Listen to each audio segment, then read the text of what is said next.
दोस्तों सभी छत्तीसगढ़ वासियों और मिजोरम वासियों को बधाई हो। आज लोकतंत्र का पर्व है, मतदान का समय है।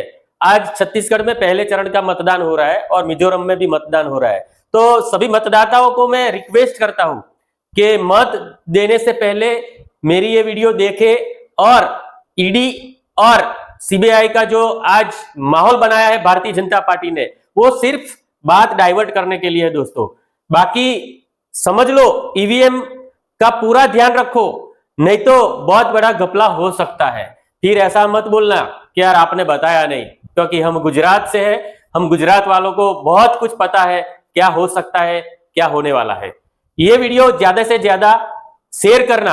आने वाले दिनों में छत्तीसगढ़ में दूसरे राउंड का चुनाव होगा 17 तारीख को, मध्य प्रदेश में भी 17 तारीख को चुनाव है, राजस्थान में 25 नवंबर को चुनाव है और 30 नवंबर को तेलंगाना में चुनाव है। दक्षिण भारत के लोग बहुत जागरूक हैं। कर्नाटक ने बता दिया कि कैसे चुनाव में ध्यान रखता है हम लोग।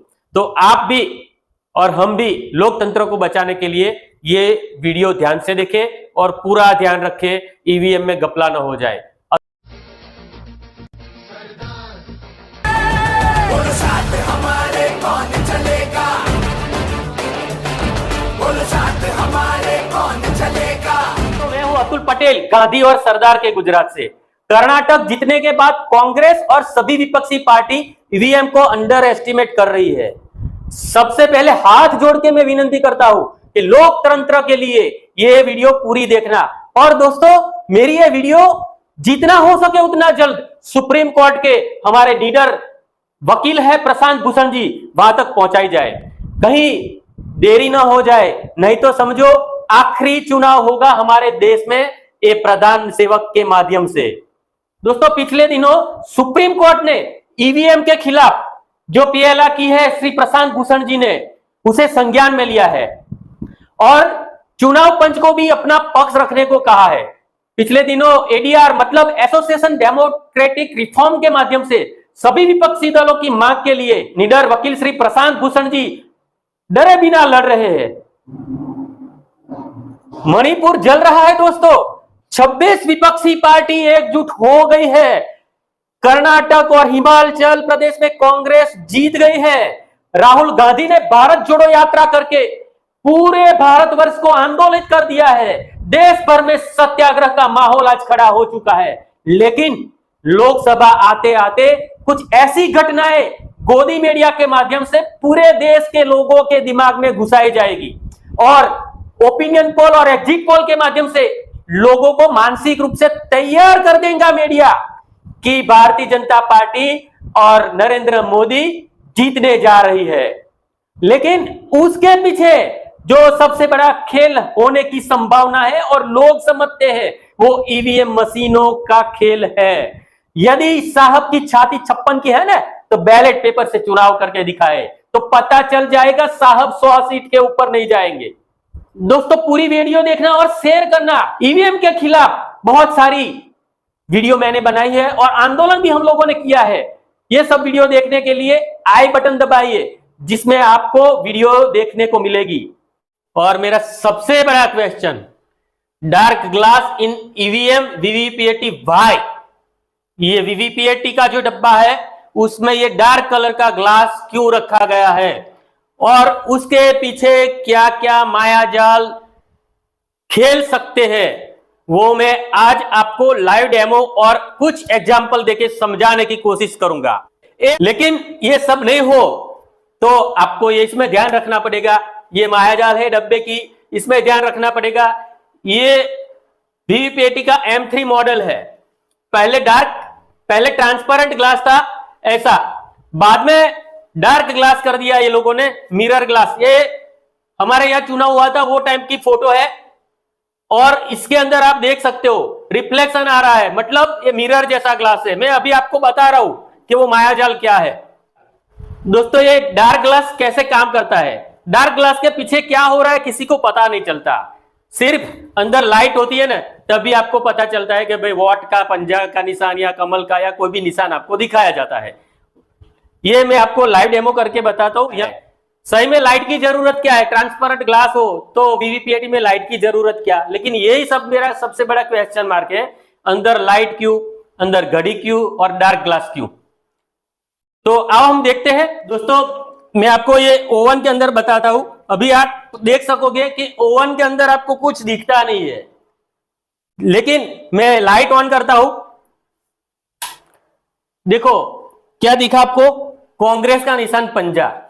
मतलब ये लाइट और डार्क ग्लास की मायाजाल सबको समझनी पड़ेगी। और फिर से एक बार देख लीजिए, लाइट अंदर नहीं होती है तो किसी को कुछ पता नहीं होता, मतलब लाइट बंद होने के बाद अंदर कुछ भी हो सकता है।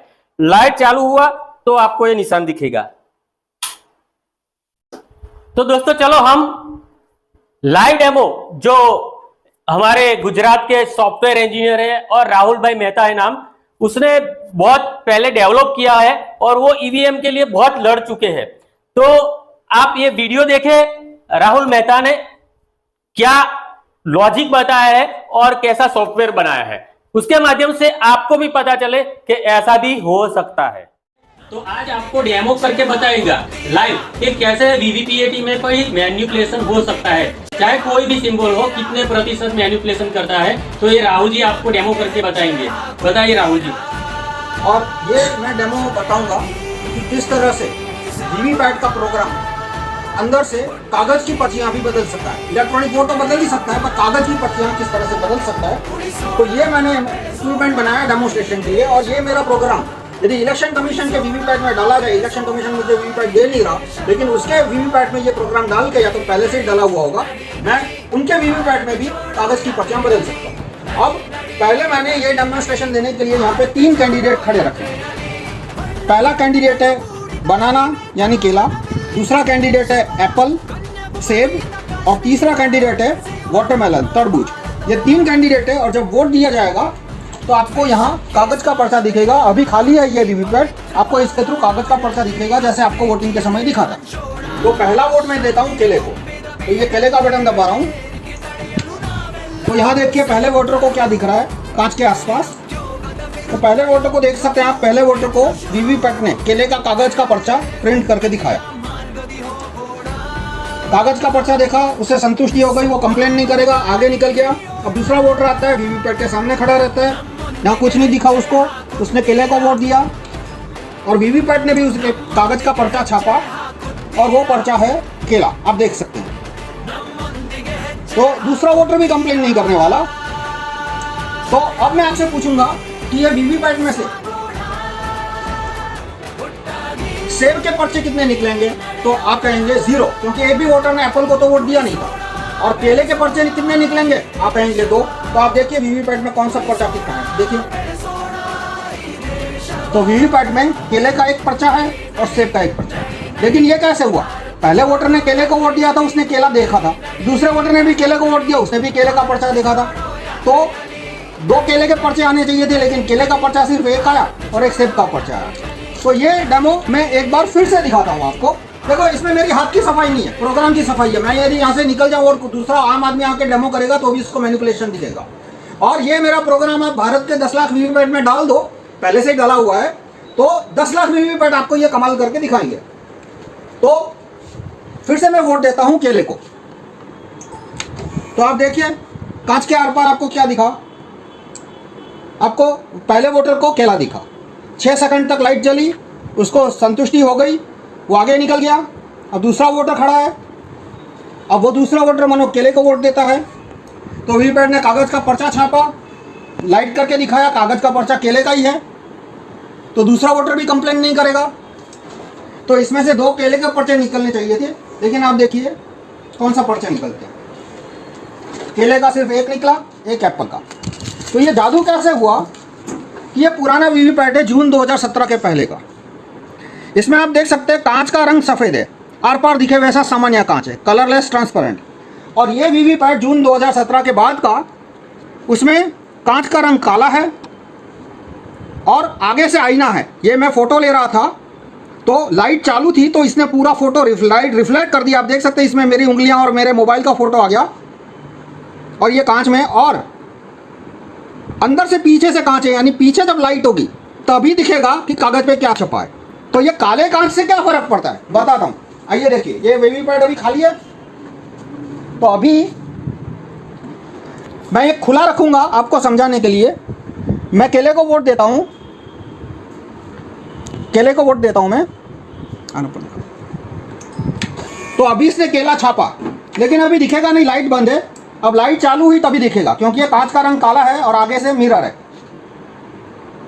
अब लाइट बंद हुई, लेकिन इसको वोट चोरी करना था, इसलिए प्रोग्राम ने क्या किया, केले का पर्चा छापा था लेकिन काटा नहीं। छापा, लाइट चालू की, वोटर को दिखाया लेकिन काटा नहीं। अब क्या किया, दूसरा वोटर आया, उसको ये पर्चा दिखेगा नहीं क्योंकि कांच का रंग काला है और आगे से आईना है। अब मैं खुला रखता हूँ, दूसरे वोटर ने केले को वोट दिया, तो वीवीपैट ने क्या किया, इसने सिर्फ लाइट चालू की, इसने छापा कुछ नहीं, यानी पहले वोटर का पर्चा पहले और दूसरे दोनों को दिखा दिया। अब कांच काला है, दिखेगा नहीं, लाइट बंद हो गई, देखते हैं अंधेरे में क्या करता है। अंधेरे में एप्पल छापा, लेकिन ये एप्पल छापा वो दिखेगा नहीं क्योंकि कांच का रंग काला है, तो एप्पल छाप दिया। तो फिर से मैं बताता हूं कि ये वोट बदली कैसे हो रही है, कागज के वोट की बदली। कागज की वोट की बदली ऐसे हो रही है कि पहला वोटर आता है, मान लो वो केले को वोट देता है, तो वीवीपैट केला का पर्ची छापता है, लाइट चालू करके दिखाता है, लेकिन पर्ची को काटे बिना लाइट बंद कर देता है। और पहले वोटर को पता नहीं है कि पर्ची कटी नहीं, दूसरे वोटर को भी पता नहीं है कि भाई पीछे पहले से एक पर्ची छपी हुई है। अब दूसरा वोटर मानो केले को वोट देता है, तो वीवीपैट क्या करता है, सिर्फ लाइट चालू करके दिखा देता है। तो लाइट चालू की तो कांच के आर पार केले की पर्ची दिखी। अब लाइट बंद हो जाएगी, बंद हो गई लाइट, अंधेरा है, तो अंधेरे में क्या हो रहा है, किसी को दिखेगा नहीं, अंधेरे में उसने एप्पल की पर्ची छाप दी, लेकिन ये एप्पल की पर्ची छापी वो दिखेगा नहीं क्योंकि कांच का रंग काला है। अतुलभाई છે, આ વખતે અતુલભાઈ તમે તરબૂચને વોટ આપો। હા, હવે જો અહીંયા શું છપાઈને દેખાય છે, અતુલભાઈ આપ જુઓ શું દેખાય છે। તરબૂચ દેખાયું। હા બરાબર, તરબૂચ આ તરબૂચ દેખાય છે, થોડુંક આકૃતિ એ પ્રકારની છે પણ લખ્યું છે તરબૂચ। હા, અને હવે હું તરબૂચને વોટ આપું છું, હું બીજો વોટર છું, તો હું તરબૂચને વોટ આપું છું। તો આપ જુઓ મને શું દેખાય છે, મને પણ આણે તરબૂચ બતાવ્યું। બિલકુલ તરબૂચ જ છે। હા,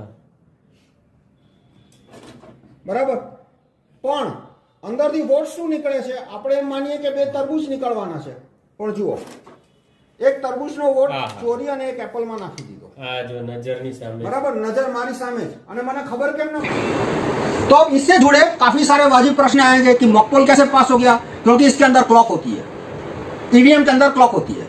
तो प्रोग्राम को बोल दिया था कि भाई वोटिंग 30 अक्टूबर 2021 को है, यानी 30/2021 तक जितना टेस्टिंग होगा, फर्स्ट लाइन चेकिंग होगा, फर्स्ट लेवल चेकिंग होगा, मॉकपोल होगा, उसमें ये ईमानदारी से काम करेगा। प्रोग्राम को ये भी पता है कि 30 अक्टूबर को पहला राउंड 8 बजे मॉकपोल है, तो पहले राउंड में भी ईमानदारी से काम करेगा, और सेकंड राउंड में 50 वोट के बाद वो वोट बदली शुरू करेगा।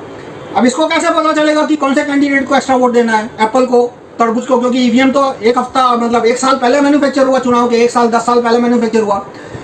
तो इसमें ऐसा होता है, एक प्रश्न जिसको वीवीपैट इलेक्शन कमीशन ने कभी जवाब नहीं दिया, लोगों ने पूछा नहीं, ये भी प्रॉब्लम है कि भाई वीवीपैट 1 साल पहले मैन्युफैक्चर हुआ और चुनाव में कौन कैंडिडेट 1 नंबर पे है, 2 नंबर पे उसका सिंबल क्या है, वो डिसाइड होता है चुनाव के 15 दिन पहले। तो वीवीपैट को कैसे पता चल जाता है कि कैंडिडेट नंबर 1 कौन है, 2 कौन है, 3 कौन है। तो वीवीपैट में एक फाइल अपलोड की जाती है, उस फाइल का नाम क्या है वो भी इलेक्शन कमीशन ने आज तक किसी को बताया नहीं। उस फाइल का नाम जो मैंने अनऑफिशियल सोर्सेस से पता लगा उसको कहते हैं कैंडिडेट फाइल, CF, या कैंडिडेट सिंबल फाइल, CSF। तो वो जो CSF वीवीपैट में अपलोड होती है चुनाव से 15 दिन पहले, वो CSF बनती कहाँ है, वो एक सर्वर में बनती है जिसको CSF सर्वर कहते हैं। वो सर्वर दिल्ली में है या बेंगलोर में है, हैदराबाद में, मुझे पता नहीं है, तो क्योंकि इलेक्शन कमीशन ने कहीं पब्लिश नहीं किया कहाँ है। अब वो CSF का सर्वर है, वो उस फाइल में कमांड डाल देता है, पैरामीटर डाल देता है कि भाई चुनाव की तारीख 30 अक्टूबर 2021 को है, तो 30 अक्टूबर 2021 10 बजे तक ईमानदारी से काम करना, पहले राउंड में भी ईमानदारी से काम करना, सेकंड राउंड में 50 वोट के बाद इसमें कैंडिडेट नंबर 2 को एक्स्ट्रा वोट देना, 2 यानी एप्पल। तो वो कमांड है, पैरामीटर है, वो CSF कैंडिडेट सिंबल फाइल में डाल दिया जाता है। कौन डालता है, CSF का जो सर्वर है, CSF सर्वर है, उसका प्रोग्रामर या उसका एडमिनिस्ट्रेटर। तो इस तरह से चुनाव के 15 दिन पहले वीवीपैट को सूचना दी जा सकती है कि चुनाव की तारीख और समय क्या है और किस कैंडिडेट को कितने % एक्स्ट्रा वोट देना है। अब मान लो कि कोई ऐसा बूथ है जहां पे एप्पल को कोई वोट ही नहीं देने वाला, तो फिर वो क्या करेगा, वो केले के वोट तरबूज में ट्रांसफर कर देगा। मतलब इसमें मैनिपुलेशन के बहुत सारे टेक्निक है, वो अलग अलग टेक्निक बहुत लंबा हो जाए। ट्रांसपेरेंसी की बात 24 घंटा इलेक्शन कमीशन चीखता रहता है। वहां सफेद कांच था तो वो कांच हटा के काला कांच क्यों रखा वीवीपैट में, ट्रांसपेरेंसी के नाम पे। और दूसरा मेरा ओपिनियन है काफी सालों से, मतलब 1989 से कि ईवीएम नॉनसेंस चीजें होना ही नहीं चाहिए। और वीवीपैट ने भी बता दिया कि ईवीएम कितना बड़ा नॉनसेंस है, कि ईवीएम इतना बड़ा नॉनसेंस है कि कागज का पेपर आने के बावजूद भी उसकी रिलायबिलिटी खत्म नहीं होती। और दूसरा पॉइंट मैं बताऊंगा कि बहुत सारे लोग कहते हैं कि 25% वीवीपैट की गिनती होनी चाहिए, 50% वीवीपैट की गिनती होती है। मैं कहता हूं भाई 100% वीवीपैट की गिनती करने का भी कोई फायदा नहीं है, क्योंकि चोरी होगी और चोरी पकड़ी नहीं जाएगी। क्यों पकड़ी नहीं जाएगी? जैसे आपने देखा यहाँ पे 2 वोटर आए, दोनों ने केले को वोट दिया, और वीवीपैट ने भी एक केला एक एप्पल छापा, कागज का पर्चा, और जो इलेक्ट्रॉनिक वोट है वो भी बदल के एक केला एक एप्पल हो जाएगा। तो दोनों मैच तो चोरी होने के बावजूद भी दोनों डेटा मैच होने वाले हैं। तो 25% वीवीपैट की काउंटिंग करना ये बहुत ही टाइम पास बात है, ये बहुत ही फालतू बात है। आप वीवीपैट ईवीएम पूरा सिस्टम हटाने को सपोर्ट कीजिए। और काले कांच को हटाने की बात मैं क्यों करता हूं, क्योंकि जो वीवीपैट के समर्थक है वो आपको इस बात में भी सहयोग नहीं देंगे कि काला कांच हटा के सफेद रखना चाहिए। तो इस पॉइंट पे भी वो एक्सपोज हो सकते हैं। तो मैं समराइज करूंगा कि इलेक्शन कमीशन ने जो कांच का रंग बदला सफेद से काला, उससे क्या हुआ कि अंदर का प्रोग्राम यदि कागज का पर्चा मैनिपुलेट करता है, प्रिंटिंग मैनिपुलेट करता है, तो वोटर को पता नहीं चलेगा, बूथ के अंदर ही मैनिपुलेशन हो रहा है 10 लाख वीवीपैट के अंदर, और वोटर को दिखेगा भी नहीं। तो और ये कैसे होता है कि जब लाइट चालू होती है तभी अंदर का पर्चा दिखता है। तो जब 2 वोटर आते हैं, दोनों ने केले को वोट दिया, तब मैनिपुलेशन होगा। और आखिरी सवाल कि मान लो केले के बाद तरबूज को वोट दिया होता तो वोट मैनिपुलेशन नहीं होता। लेकिन एक बूथ में 800 वोटर होते हैं, तो कंटिन्यूटी 20-25% तो ऐसे ही आ जाएगी। और एक फैमिली के लोग यदि एक साथ जाते हैं, 4 लोग जाते हैं, और मान लो चारों ने केले को वोट दिया, तो पहले वोटर का छपा हुआ केला वो पहले, दूसरे, तीसरे, चौथे, चारों वोटर को बता के 3 एप्पल छाप देगा। तो इस तरह से कंटिन्यूटी जहां होगी वही मेरा प्रोग्राम चोरी कर पाएगा। और आखिरी सवाल कि सफेद कांच रखने से फर्क पड़ेगा नहीं पड़ेगा अब, क्योंकि अब नई टेक्नोलॉजी आ गई है जिसको ट्रांसपेरेंट एलईडी बोलते हैं। आप गूगल कीजिएगा, ट्रांसपेरेंट एलईडी आने के बाद सफेद कांच होने के बावजूद भी मैनिपुलेशन किया जा सकता है। तो मैं आपसे रिक्वेस्ट करूंगा कि आप ईवीएम हटाओ मूवमेंट को सहयोग दें, सड़क पे आना और इसको आगे, आंदोलन को आगे बढ़ाना। दूसरा, भारत में जो असेंबली है, विधानसभा, उसके पास भी पावर है। कॉन्स्टिट्यूशन में लिखा है, मैं आर्टिकल नंबर भूल गया, लेकिन कॉन्स्टिट्यूशन में लिखा है कि विधानसभा अपने राज्य में चुनाव कैसा होगा उसके बारे में चुनाव आयोग को निर्देश दे सकती है। तो केंद्र सरकार जब करे तब करे, इलेक्शन कमीशन जब करे तब करे, लेकिन आप अपने एमएलए को और मुख्यमंत्री को भी कह सकते हैं कि भाई हमारे राज्य में चुनाव आ रहे हैं, हमें ईवीएम नहीं चाहिए। आप विधानसभा में प्रस्ताव पारित करो, कानून पारित करो कि हमारे राज्य में जितने भी चुनाव होंगे उसमें इलेक्शन कमीशन ईवीएम यूज नहीं करेगा, पेपर बैलेट यूज करेगा। देखो मित्रों, बाकी बात तो आप बता ही सकते हो, लोग अक्सर सबूत मांगते हैं।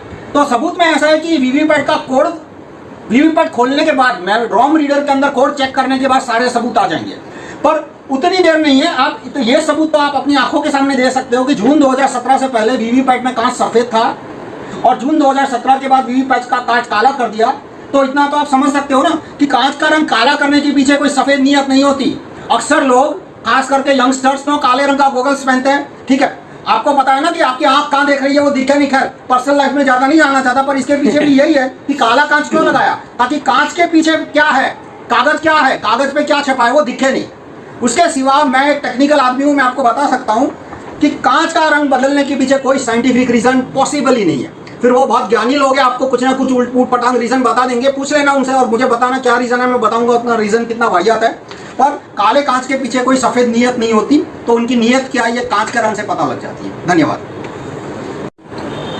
राहुल भाई, आपने बहुत बढ़िया बताया। सीधे साधे लोग, जो भी यूथ लोग हैं, वो लोगों को भी पता चल जाएगा। जो लोग को बहुत डिटेल नॉलेज नहीं है वो लोग भी समझ पाएंगे कि मैनिपुलेशन हो सकता है। तो कृपया करके, ये राहुल भाई ने जो भी मेहनत की है, देश के लिए मेहनत की है, तो ये वीडियो पूरे देश में, पूरे विदेशों में पहुंचनी चाहिए, जिससे लोगों को पता चले और अवेयरनेस आए। चाहे पॉलिटिकल पार्टी में अवेयरनेस आए नहीं है, लेकिन हमारा फर्ज बनता है लोकतंत्र को बचाने के लिए, ट्रांसपेरेंट इलेक्शन के लिए ईवीएम हटाना। राहुल जी धन्यवाद, आपने बहुत बढ़िया जानकारी दी जो सामान्य लोगों के दिमाग में नहीं घुसती थी, लेकिन आपने जो ये डेमो बताया बहुत बढ़िया है और हम पूरी कोशिश करेंगे पूरे देश में जाए। देखा ना दोस्तों, 120 सीट भी आ सकती है। यदि ऐसा कुछ हो जाए तो ये वीडियो पूरे कर्नाटक में शेयर करना, और थोड़े महीनों बाद मध्य प्रदेश में भी चुनाव आ रहे, राजस्थान में भी चुनाव आ रहे। अतुल पटेल का वंदे स्वराज। भारत गणराज्य जनेता, अखंड भारत निर्माता। મિત્રો વિડિયો પસંદ આવી જશે તો પછી ચેનલ સબસ્ક્રાઇબ કરવાનું ન ભૂલતા, વિડિયો લાઈક કરજો, શેર કરજો અને કોમેન્ટ અવશ્ય કરજો, જેથી તમારા મનની અંદર શું ચાલી રહ્યું છે તે અમને પણ ખબર પડે। અતુલ પટેલના વંદે સ્વરાજ। बोलो शांत